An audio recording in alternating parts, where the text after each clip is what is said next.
أشهد أشهد أن لا إله إلا الله وحده لا شريك له وأشهد أن محمدا عبده ورسوله أما بعد فأعوذ بالله من الشيطان الرجيم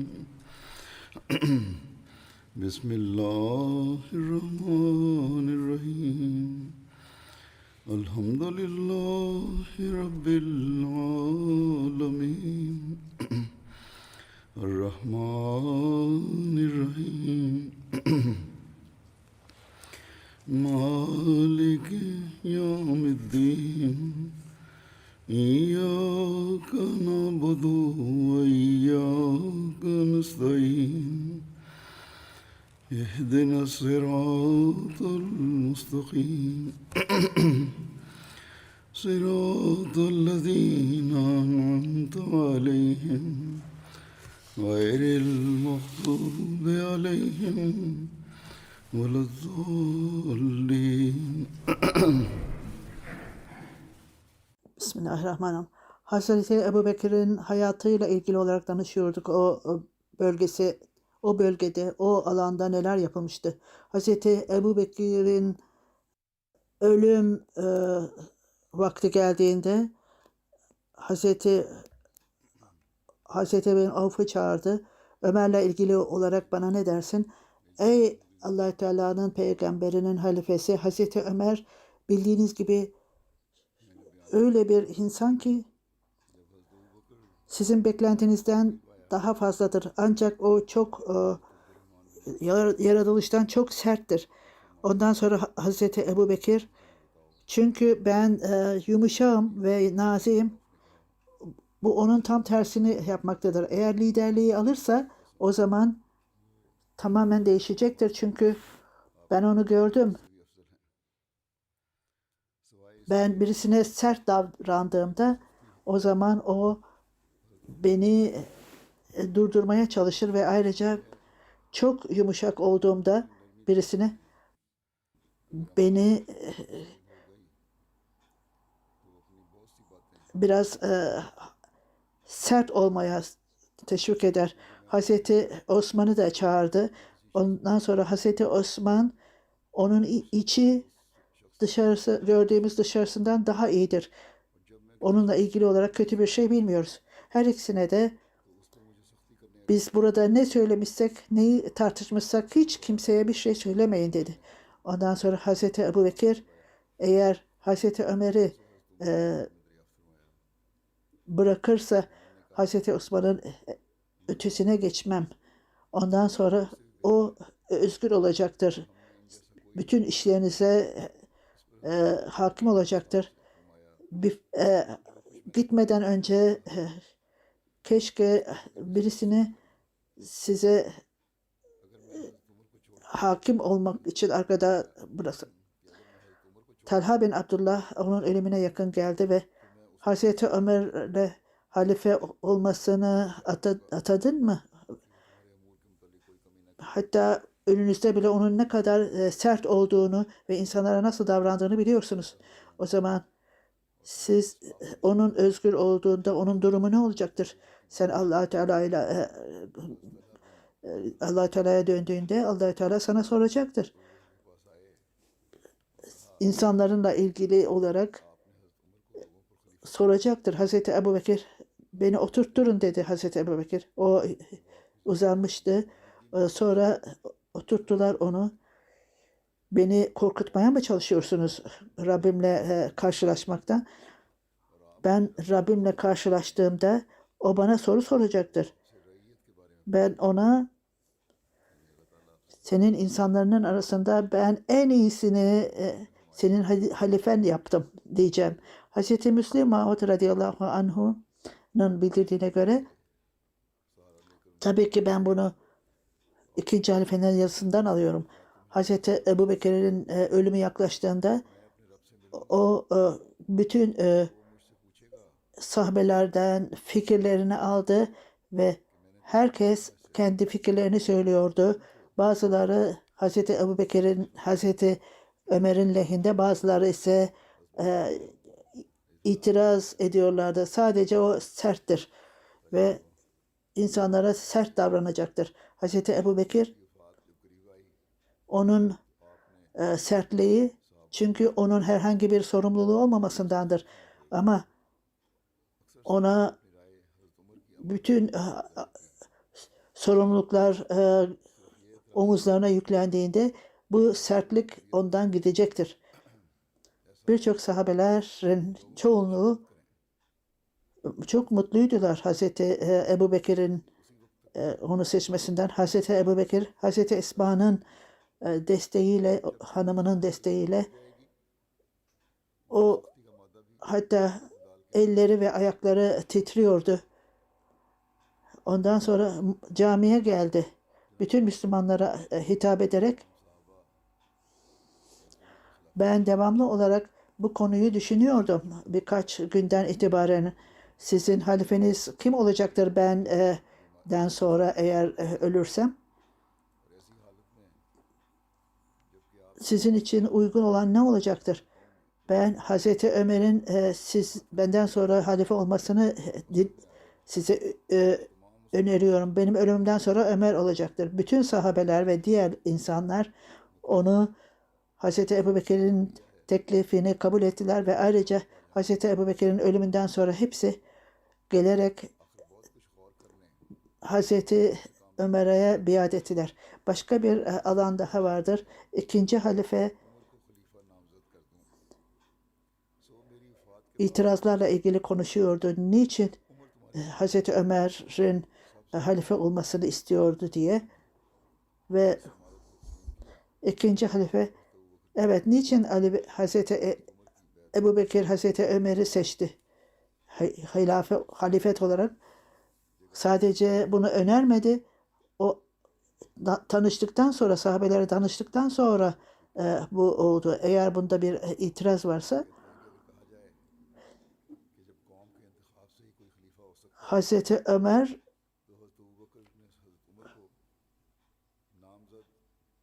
sadece teklif edilmekle kalmayıp onun hayatı esnasında halife seçildi. Ben şimdi Hazreti Ömer'in liderliğini sahabelere danıştıktan sonra ilan edeyim. Bu çok ölüme yakın olduğunda hanımının desteğini almış ve camiye gelmişti. Keşke Ömer sizin halifeniz olsa ölümümden sonra diyordu. Onunla mutlu musunuz? Ondan sonra bütün hepsi onu kabul ettiler. Hazreti Ebubekir'in teklifini kabul ettiler. Bu bir seçimdi. Hazreti Ebubekir'in hastalığının nedeni, Cemaetül Evvel pazartesi, o gün çok soğuk bir gündü ve ateşi yükseldi. Birçok gün hatta namaza bile gelemiyordu. O zaman emir vererek Hazreti Ömer namazı kıldırmaya devam etsin diyordu. İnsanlar gelip onu görmeye gelirlerdi, ziyaret ederlerdi. Onun sağlığı gittikçe kötüye gidiyordu. O zaman da Hazreti Ebubekir, Resul-i Ekrem sallallahu aleyhi ve sellem verdiği evde Hazreti Osman bin Affan'ın evinin önünde kalıyordu. Hastalığı etrafında Hazreti Osman ona bakıyordu, Hazreti Ebubekir'e. 15 gün Hazreti Ebubekir hasta kaldı ve bir kişi ona doktor çağıralım dedi. Ondan sonra o beni gördü dedi. Ne söyledi? Size ne söyledi? Ondan sonra inne efaluna ma'aşa, ben ne istersem onu yaparım. Başka bir söylentiye göre Hazreti Ebubekir hastalandığında insanlar doktor çağırmayalım mı sizin için dediler. Hazreti Ebubekir'in cevabı şöyleydi. O beni gördü ve inne faalul nualel yürüd. in, inna femalü afin, ben ne istersem onu yaparım. Ne istersem, ne arzu edersem onu yaparım. İstediğim gibi onu yaparım. O, o Allahü Teala'nın kendisini çağırdığından bahsediyordu. Onu gösteriyordu. Yani herhangi birinden tedaviye ihtiyacı yoktu.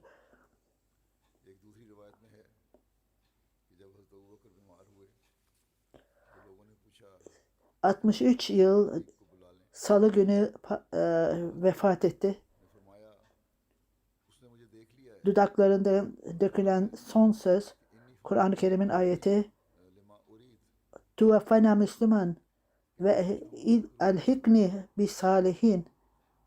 Ey Allah'ım, beni iyi olanlar arasına al, beni takva sahibi insanlardan beni say. Başka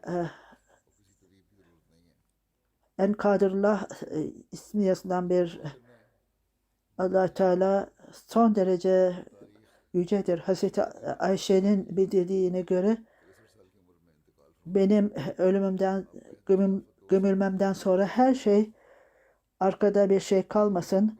Orada herhangi bir şey varsa onları Hazreti Ömer'e verin diyordu vasiyetinde. Ondan sonra elbiselerimi yıkayın ve beni o elbiselerle gömün. Hazreti Ayşe, onlar eski elbiseler. Yeni elbiseyle, yeni kumaşlarla kırılın, gömülün. Ölü insanın yeni elbiseye, yeni kumaşa ihtiyacı yoktur. Onun için bu dini hayatta olanların ihtiyaçları vardır. O vasiyetinde hanımı onu yıkamalıdır ve oğlu da ona yardım etmişti. Üç parça olan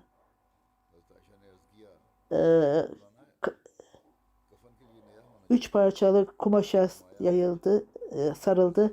Hazreti Ayşe'nin uyuduğu yatağa yatırıldı.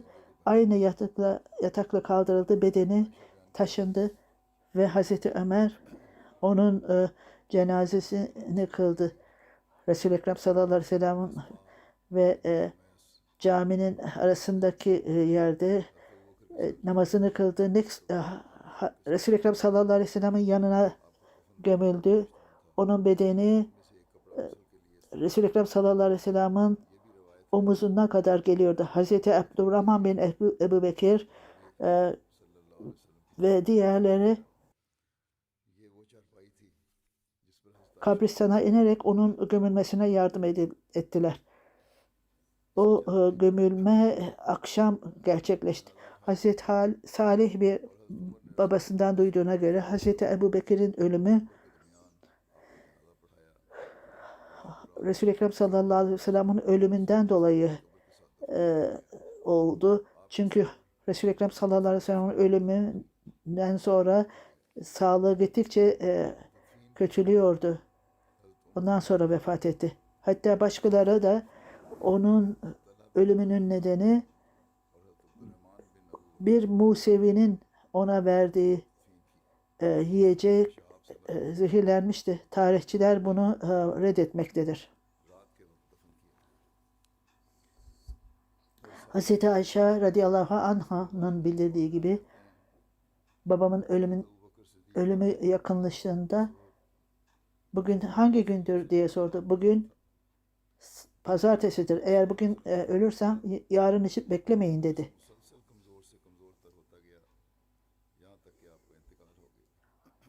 Çok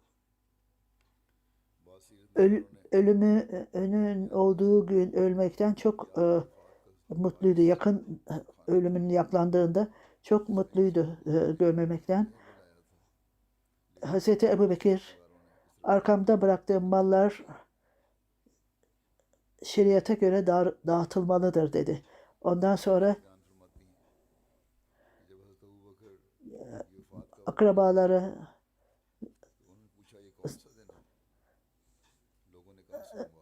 kan bağı olmayanlara 1/5 verildi. Hanımları çocuklarıyla ilgili olarak 4 hanımı vardı. Birincisi Hudeyla bin Uzze. Farklı fikirler vardır. O İslamiyet'i kabul ettiğinde Esma'nın annesiydi. Medine zamanında bir yağ ile hanımına yağ getirdi. Hazreti Esma bunu almaya reddetti. Hiçbir zaman onu eve girmesine de izin vermedi. Hazreti Ayşe Resul-i Ekrem sallallahu aleyhi ve sellem'e sorması istendi ve ondan sonra ne olduğunu sordu Resul-i Ekrem sallallahu aleyhi ve sellem. O sonra kararını verdi. Resul-i Ekrem sallallahu aleyhi ve sellem içeriye gelsin ve gönderdiği hediyeyi kabul et. Sonra aldı.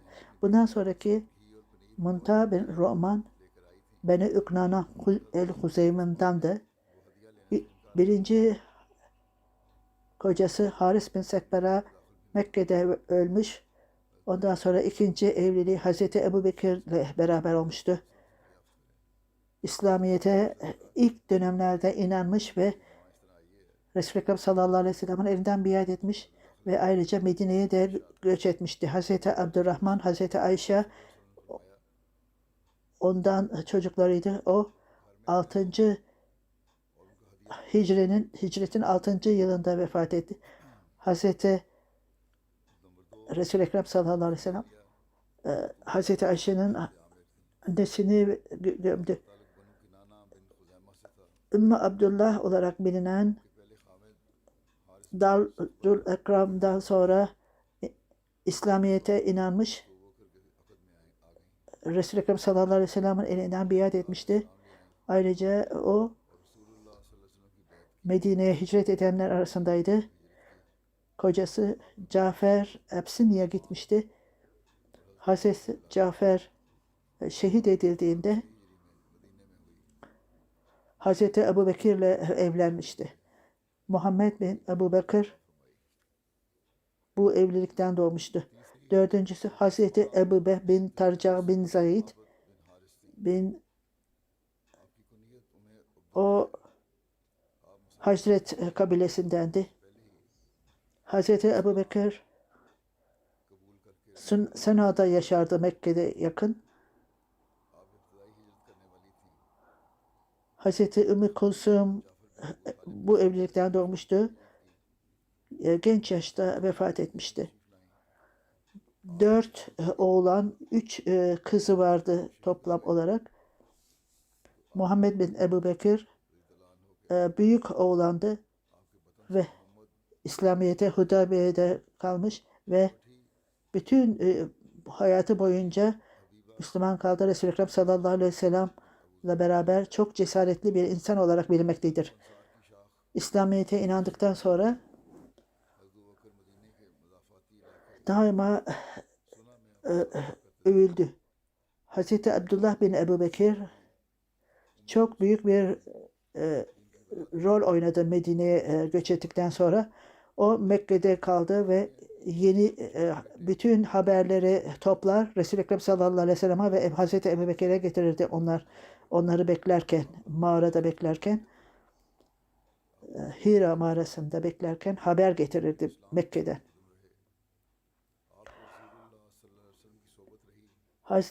Hilafet döneminde ona ok tesadüf etti ve o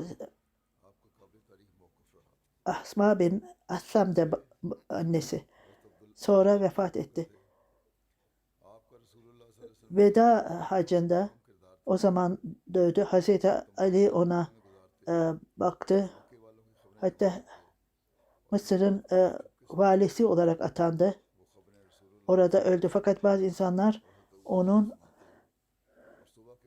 Hazreti Osman'ı öldürenler arasında olduğunu söyler. Fakat Allah Teala bilir. Hazreti Esma bin Ebu Bekir onun çocuklarından birisiydi. Esma bin İdakayn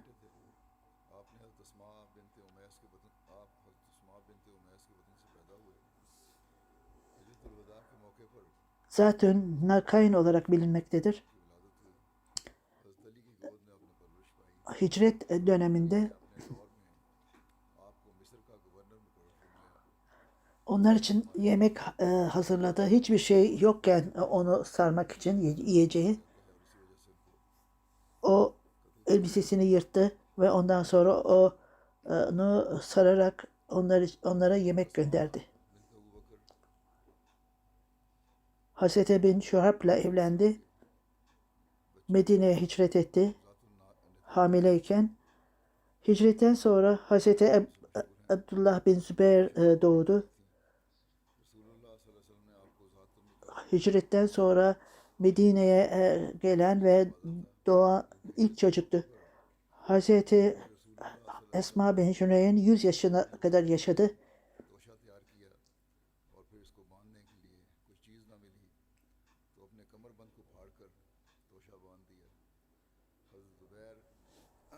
Hı. 73. yılda vefat etti hicretin.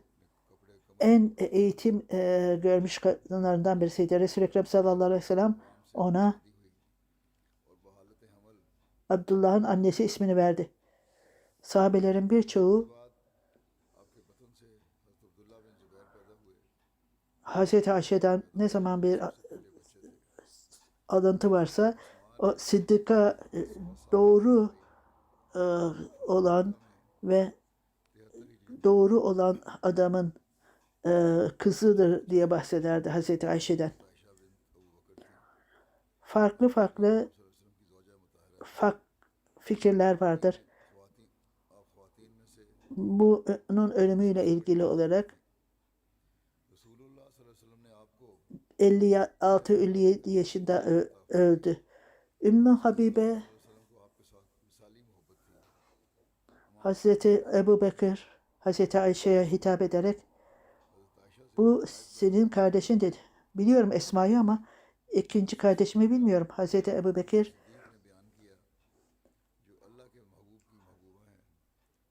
Hariya'da daha henüz doğmamıştı. Sonra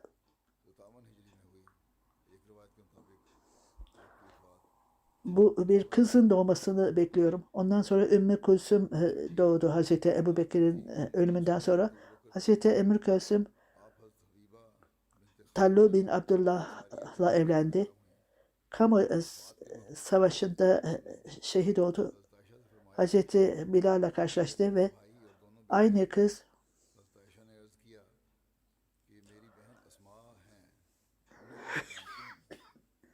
geçmiş evliliğini yapmıştı. Hazreti Ebu Bekir'in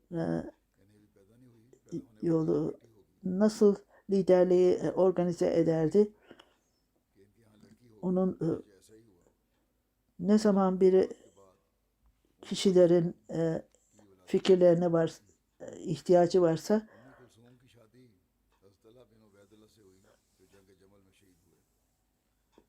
o bütün Hazreti Osman Ali, Hazreti Abdurrahman bin Avf, Hazreti Muaz Cebel, Hazreti Ubeyd bin Ka'b, Hazreti bin Zayd Sabit, bütün bunlar onları çağırır ve onların fikirlerini alırdı.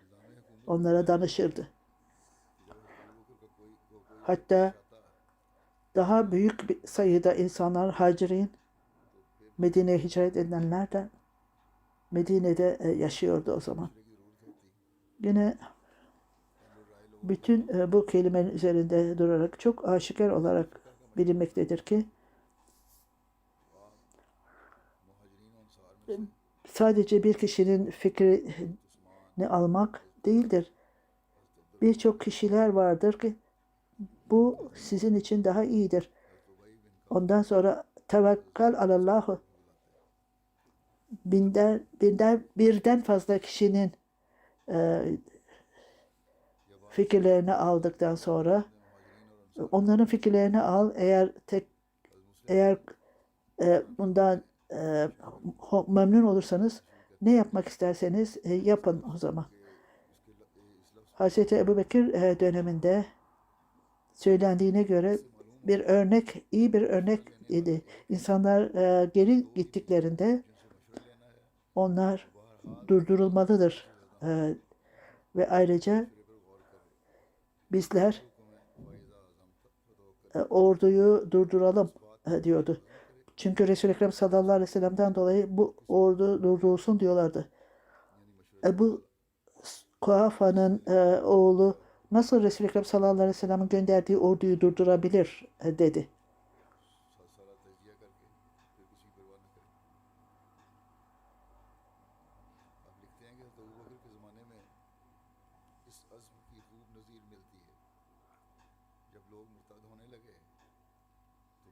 Söylendiği gibi zekatla ilgili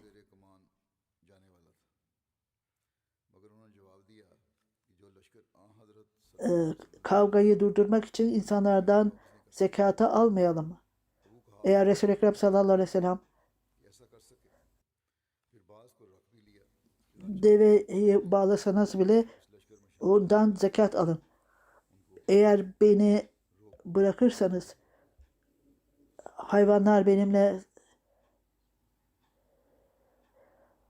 savaşırsa ben de onlarla savaşırım. Bu insanların fikirleri farklıydı. Fakat onun verdiği karar Hazreti Ebubekir örnek ortaya koymuştu. Çünkü onun kararından dolayı başarı açıldı. Unutmayınız ki kişi cesaretli olursa onlar korkarlarsa eğer bunu zayıflık olarak alırlar insanlar.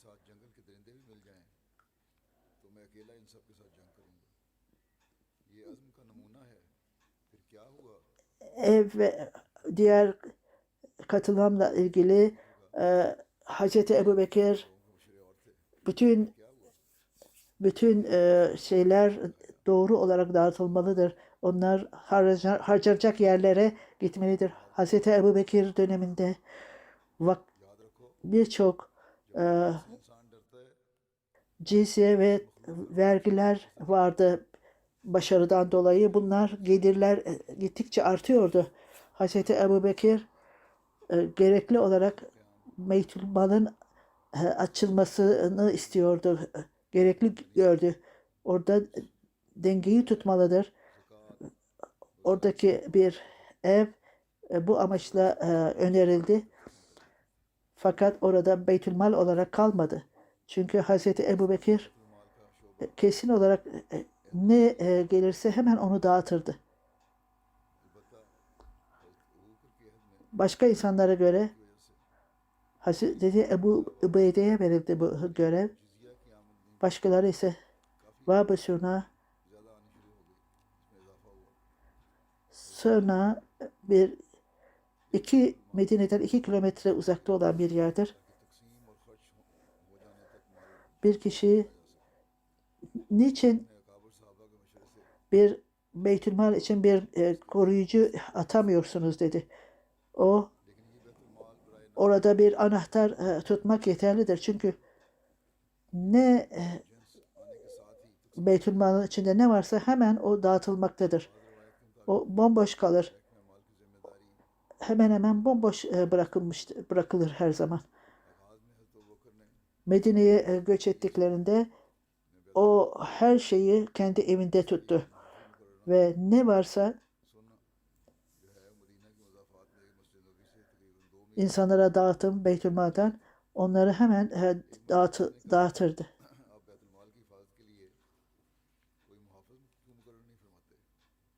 Bazı develer, silahlar Allah Teala'nın yolunda dullara dağıtılırdı.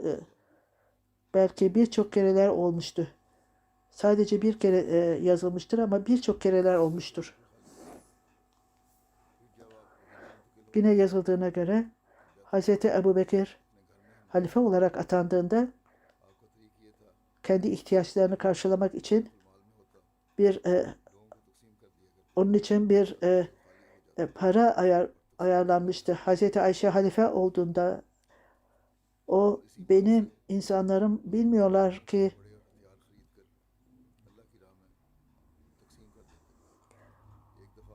benim işim yoktur öyle.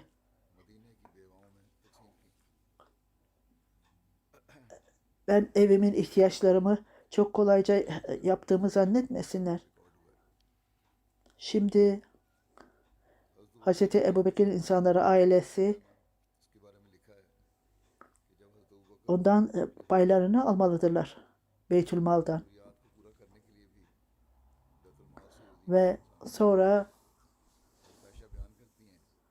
bazı insanlar 6.000 dirhem verilmişti masraf için. Diğerleri ise neye ihtiyacı varsa, neye ihtiyaç, ne yeterliyse o kadar alırdı diğer. Söylendiği gibi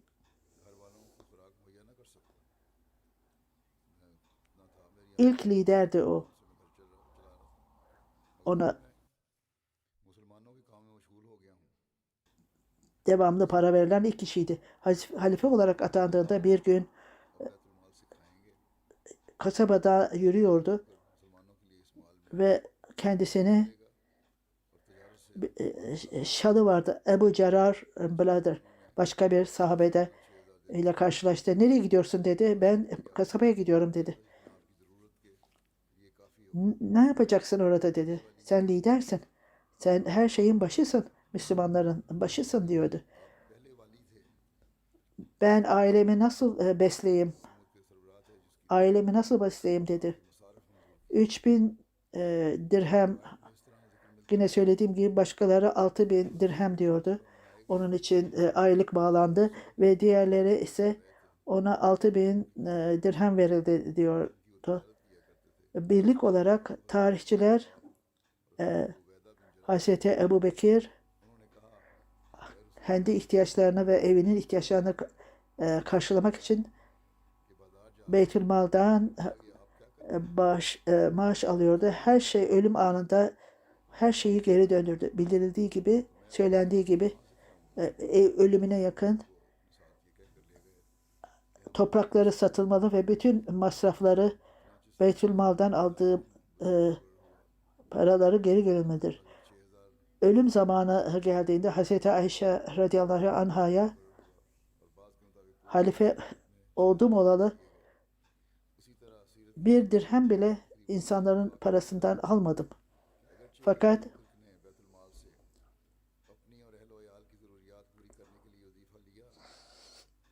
onlardan aldığım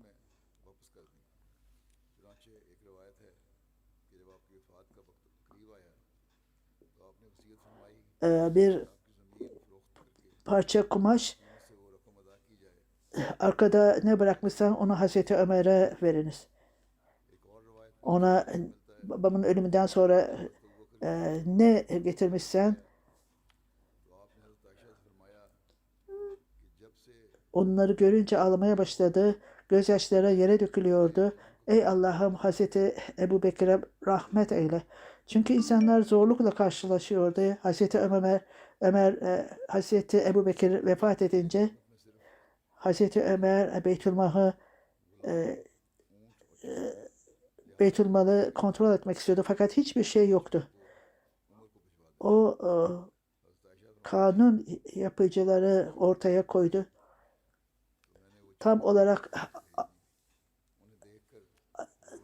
organize edilmemişti fakat Hazreti Ömer halife olduktan sonra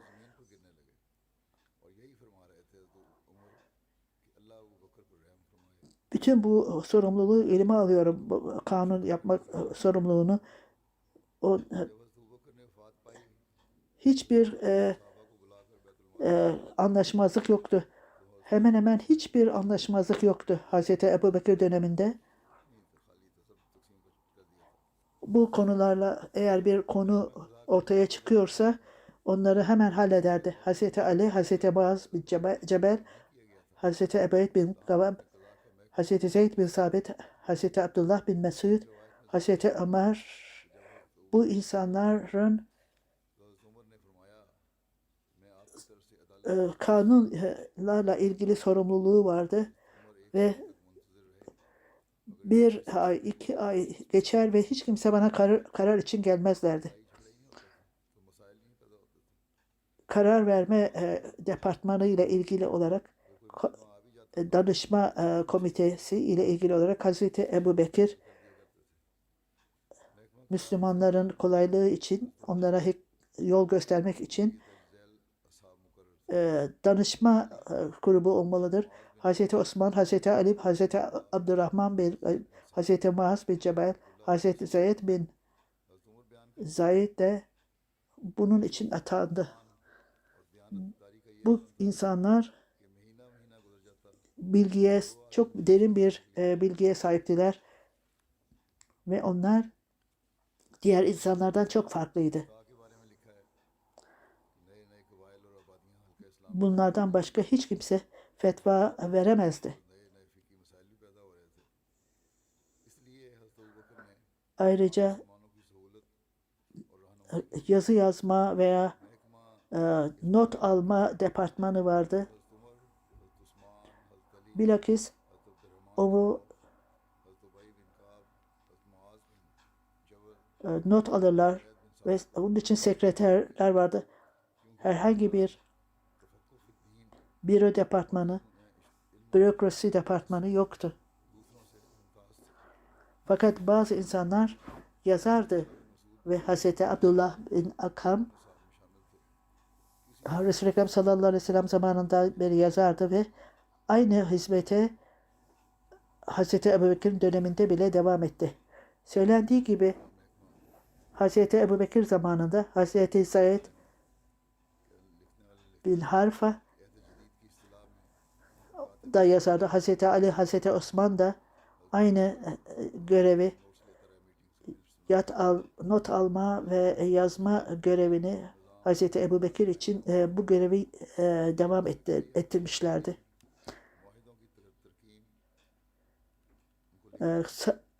Ordu departmanı vardı. Devamlı bir ordu yoktu. Müslümanlar savaşmaktaydılar. Ordu kabilelere göre dağıtılmıştı. Emirul Umara derdi onların liderlerine. Hazreti Ebubekir bu sistemi kurdu ve bunların masrafları da silah alma masrafları vardı. Ayrıca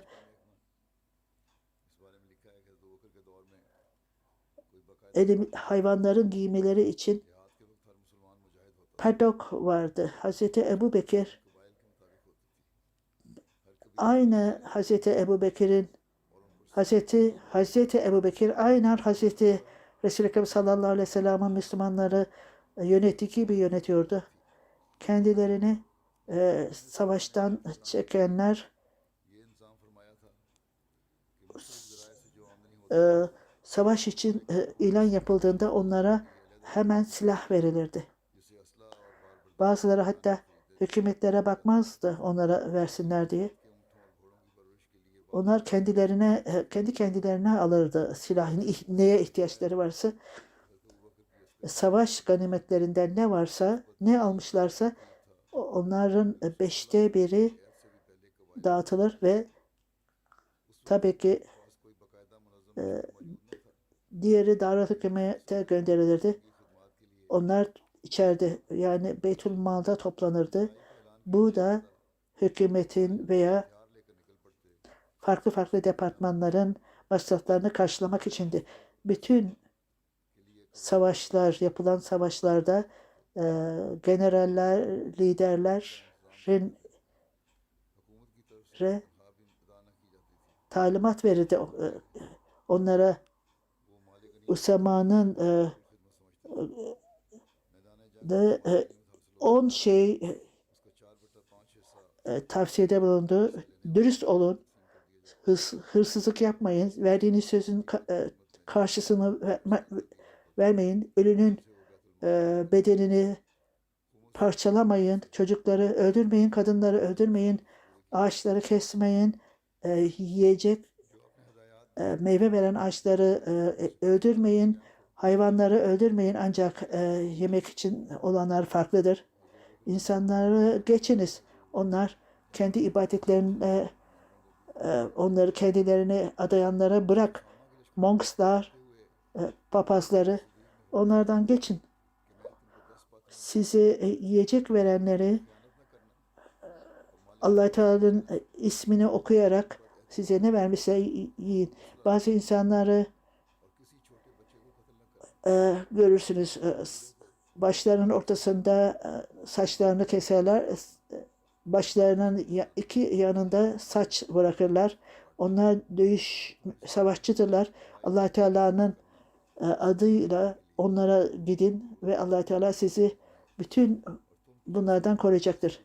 Ebu Süfyan Suriye'ye göndermişti. Ondan daha önce hutbelerimde bahsetmiştim. Ben ayrıca yine kısa olarak ne söylenmişse yapacağım. İdarecilere hatırlatmada bulunuyorum.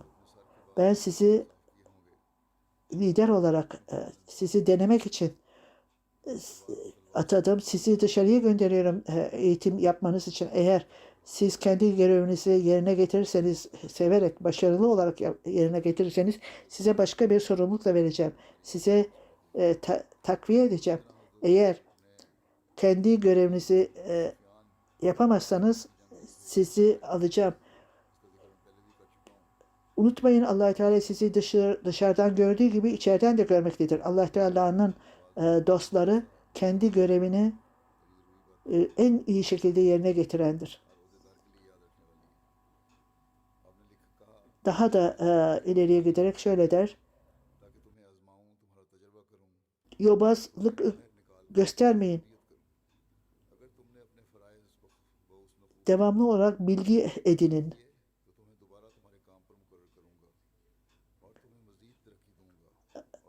Ordunuza çok iyi muamele ediniz. Onlara uyarırken kısaca konuşun. Çünkü eğer çok fazla konuşursanız onları anlayamayacaklar.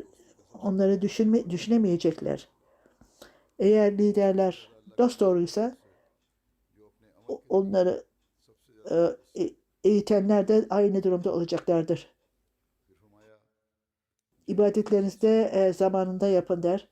Onları uyarmaktadır. Eğer düşmanlardan birisi size gelirse onlarla iyi muamele ediniz. Uzun zaman aranızda kalmasına izin vermeyiniz ki onlar sizden bilgi almasınlar sizinle ilgili olarak. Onlara ne yapacağınızı, niyet ettiğinizi söylemeyiniz. Onlarla kısaca tartışınız. Hatta dahası da kendi insanlarınıza onlarla tartışmasına izin vermeyiniz. Onlarla karışmasınlar kendi milletiniz. Bilakis onlarla sadece konuları tartışmak için konuşsunlar. Ne tartışıyorlarsa onlarla kendi planlarınızı açıklamayın. Fikirleri sormakla ilgili olarak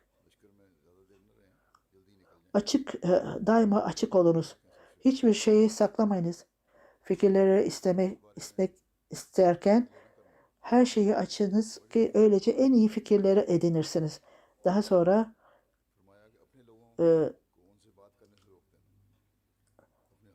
liderlere tavsiyede bulunarak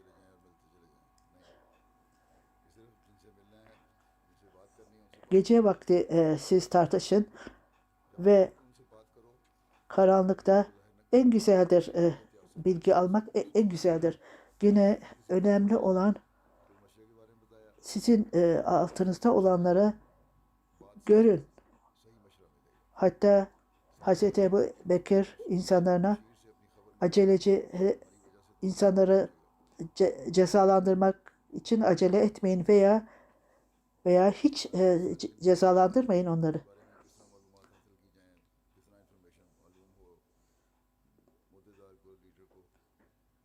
Birbirlerinizi gözetlemeyin.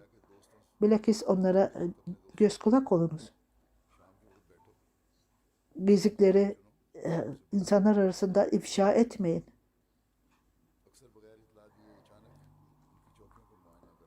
Zaman harcayanlar arasında oturmayınız. Korkak olmayın. Aksi halde insanlar da korkak olacaktır.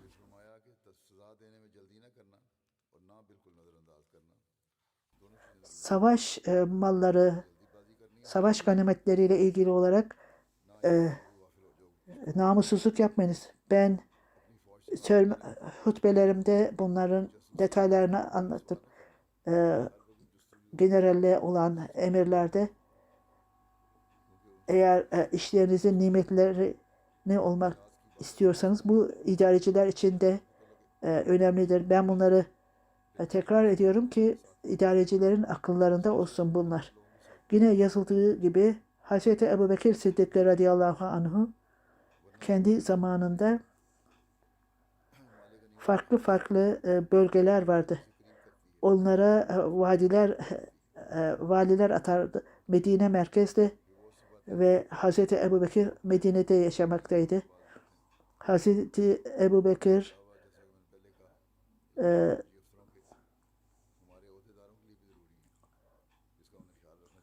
para toplardı. Aynı Resul-i Ekrem sallallahu aleyhi ve sellem'in sünnetini yapardı ve en iyi insanlar arasında ticaret yapanları tayin ederdi. Taif'de eğer orada vali olarak atanmışsa onlardan söz alırdı. O her zaman müsait olduğuna emin olmalıydı.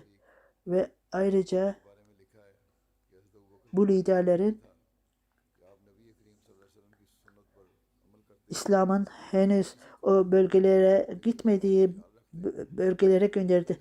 Bunlar aşikar olarak o alanlar daha Müslüman liderliğin emri altında değillerdi.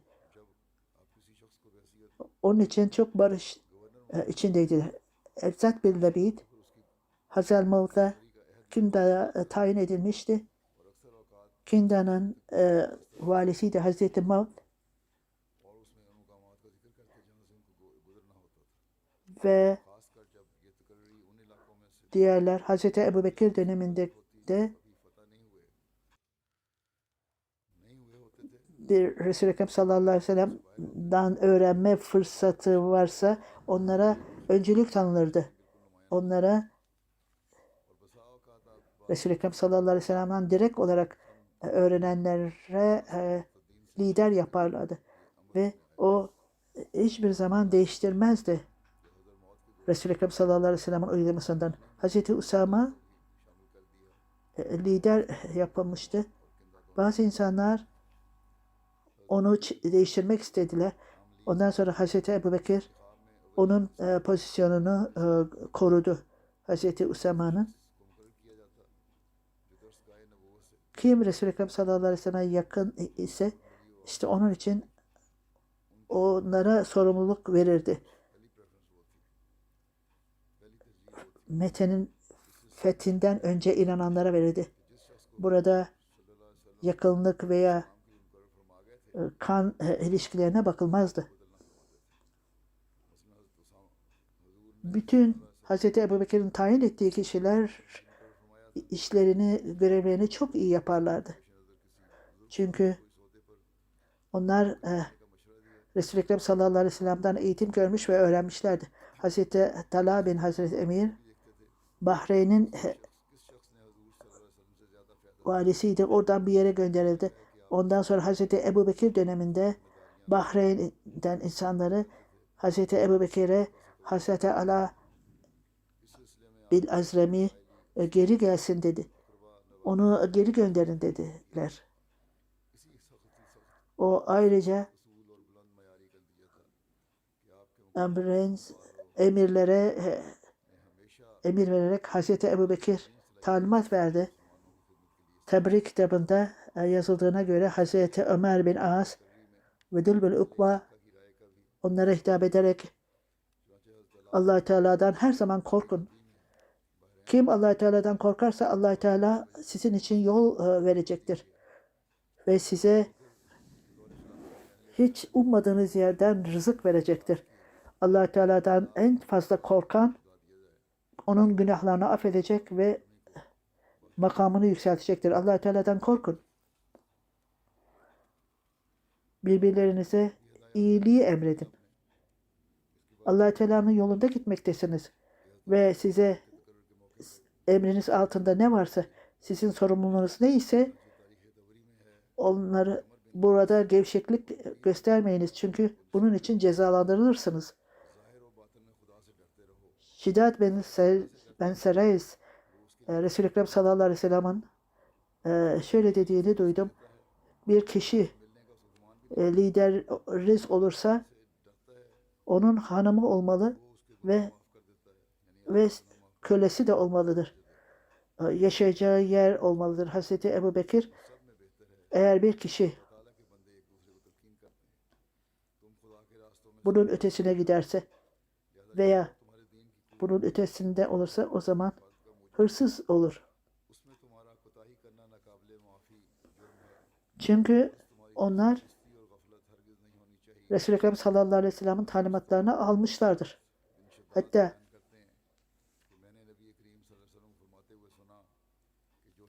Hazreti her şey için Ebu Bekir'e gelmelidirler. Hazreti Tabruk adlı kitapta Hazreti Ebu Bekir kendi emirini yakalamıştır. Eğer hata yaparsa onları makamı ne olursa olsun onları uyarırdı çok şekilde. Bir hanımın dişi alınmıştı. Hacer'a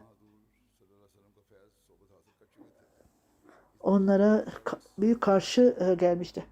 Hazreti Halid bin Velid bile ona kızılırdı. Hazreti amirlerle ilgili olarak Hazreti Ebubekir farklı şehirlere, farklı köylere gönderir, farklı liderler verir. Onlara farklı sorumluluklar verirdi. Onların sorumlulukları varlıkları almak ve fakirler arasında onları dağıtmak, geri kalanların Beytülmal'a gönderilmesidir. Bu Resul-i Ekrem sallallahu aleyhi ve sellem zamanındaki uygulamaydır. Bazı anlaşmalar yenilendi ve orada Necran ile anlaşma vardı. Hazreti Bekir, çünkü Hazreti Ebu Bekir'den bu Hristiyanlar bunu yapmalarını istemişti. O bölgelere İslam öğretilir ve İslam'ın talimatları ve onlara Kur'an öğretilirdi. Onlar sünneti, Resul-i Ekrem sallallahu aleyhi ve sellem'in sünnetini takip ettiklerinden emin olunmalıydı. Hazreti Ebu Bekir hükümeti ve liderliği çok yüce olarak bilinmektedir. Hazreti Ebu Bekir kendi zamanında kişi Hazreti Mevt'a tayin edilen zebir bir Mevt insanlara Kur'an öğretmek için giderdi. Görevleri neyse onlara Kur'an öğretirdi. Ondan sonra İslamiyet'in o bölgede o liderlerin tayin edildiği yerlerde İslamiyet'in yayılmasını çok çalışırlardı. O bölgelerde bu liderlerin atandığı yerde İslam çok güçlenmişti. Çünkü onlar Resul-i Ekrem sallallahu aleyhi ve sellem'den öğrenmişlerdi. Çok olumlu bir kararla o bölgelerde Taif, Medine ve farklı bölgelerde bazı insanlar orada İslamiyet'i kabul edenlerin eğitimi için gönderilirdi. Halife farklı insanları atardı bunlar öğretilmesi için. Bunlar öğretmenlerde emirler onların öğretme ve onlara bakma ile görevliydi. Hazreti Mac bin Umayya Kanda'nın valisi yapıldı. Resul-i Ekrem sallallahu aleyhi ve sellem'in ölümünden sonra Hazreti Ebu Bekir onu o pozisyonda bıraktı.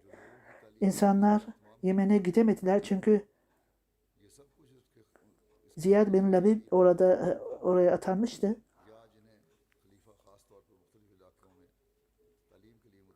Ta ki o daha iyileşinceye kadar beklenisi gerekirdi diyordu. Hazreti Halid bin Velid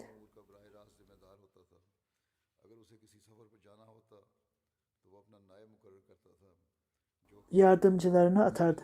Bunu inşallah gelecek hutbemde de bunlardan bahsedeceğim.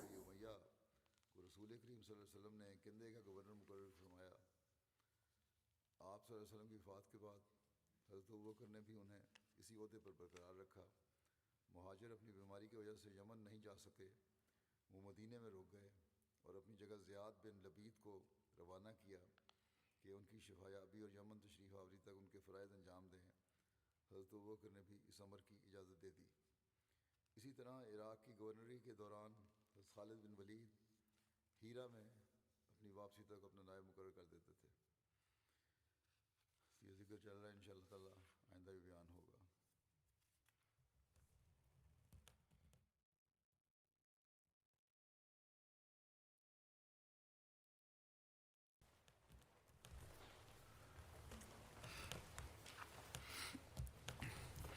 الحمد لله نحمده ونستعينه ونستغفره ونؤمن به ونتوكل عليه ونعوذ بالله من شرور أنفسنا ومن سيئات أعمالنا من يهده الله فلا مضل له ومن يضلله فلا هادي له ونشهد أن لا إله إلا الله ونشهد أن محمدا عبده ورسوله عباد الله رحمكم الله إن الله يأمر بالعدل والإحسان وإيتاء ذي القربى وينهى عن الفحشاء والمنكر والبغي يعظكم لعلكم تذكرون اذكروا الله يذكركم وادعوه يستجب لكم ولذكر الله أكبر